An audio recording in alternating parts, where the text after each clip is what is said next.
pozerám holé baby, sorry. Ale v prvom stupe si povieme vlastne, o čo ide. Nie? To bude asi tak najlepšie. O tom nám porozpráva samozrejme Miloš Zámečník, Fotolabu.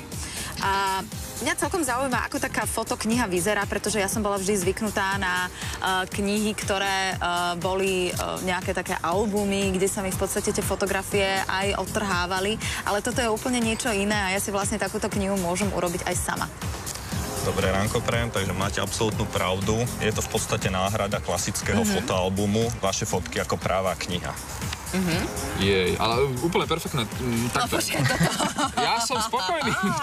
Peťonár, je tak normálne. To je publikovateľné, tak už mi je jasné, prečo si sa v tom tak listoval. Tak hovorím, že holé baby takto z rána, rozumieš to hneď. Dobre, takže aj takúto knihu si môžete spraviť, samozrejme, a nie len takúto, ale aj inak. Áno, my sme práve riešili, že je to veľmi jednoduché. Každý je strojcom svojho šťastia, ale aj tvorcom vlastnej knihy. Je presne.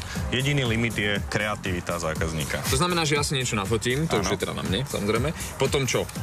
Potom v prvom rade si stiahnem software. Software je bezplatný, nájdem ho na webovej stránke www.fotolab.sk a na základe tohto softvéru sa pustím do tvorby CV fotoknihy. Dobre, čiže to nie je tak, že ja teraz pošlem nejaký objem dát a pošlem to teraz smerom k vám a vy to už nejak naranžujete a potom mi pošlete knihu, ale ja si normálne aj tie fotočky poukladám, že ako by som ich na stránke chcel mať, na ktorej všetko si to stránke. spravíte doma, v pohodlí, cez počítač a následne len odošlete objednávku. Ja tu vidím v tejto knihe aj nejaké popisky, aj to tam dávate vy?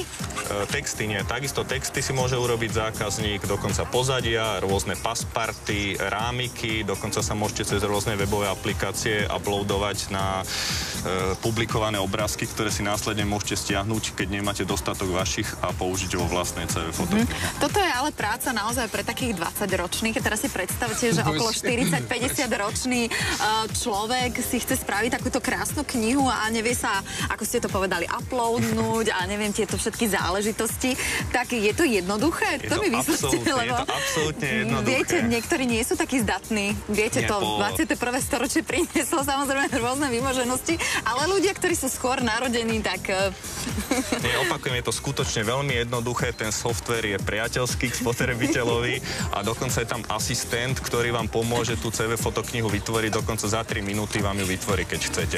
My si vlastne aj nejak tie kroky ukážeme v tom ďalšom vstupe, že ako zhruba postupovať, aby skutočne to bolo, tak povediať, blbúzdorné. Dúfam teda, neviem, aby som to aj ja zvládol. Viete, tam len čítať a klikať. Čítať a klikať. Dobre, a aká veľká môže byť tá kniha? Keby som si povedal, že chcem konkurovať Biblii, knihy môžu byť rôzne, začíname od 26 strán a môžete si až 130 strán urobiť a takisto aj veľkosť. Tuto je konkrétne tvrdá väzba A4, ktorá je najobľúbenejšia.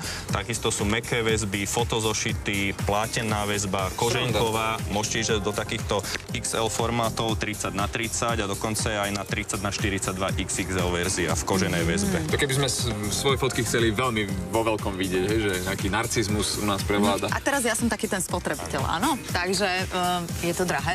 Nie.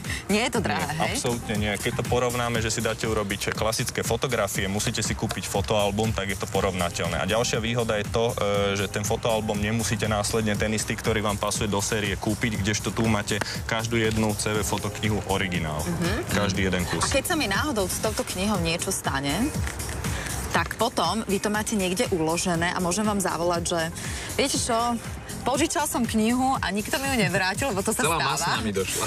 To sa stáva, takže vy si to niekde ukladáte na nejaký čas, alebo bohužiaľ musím ja opäť dať. Nie, vy máte možnosť dokonca do objednávky, čiže dáta sú určitý čas v horizonte mesiac až 3 mesiace podľa toho, koľko objednávok na serveri, kde si následne môžete dorobiť, ale keď by ste ju aj stratili, vy ju máte uložené vo svojom počítači, takže znova ju len otvoríte, prípadne zmeníte. Doba, to sa môže pokaziť počítač, ale to už zachádza veľmi ďaleko. Fotolab poskytuje nielen knihy, ale rôzne trička, pucle a všelijaké záležitosti. O tom sa určite ešte budeme rozprávať. My to tu máme na stojane, to je úžasná vec, ale tá kniha, Miloš, ďakujeme zatiaľ veľmi pekne, to ešte budeme všetko preberať, aj súťaž si preberieme. Aký sympáš inak, že? No je.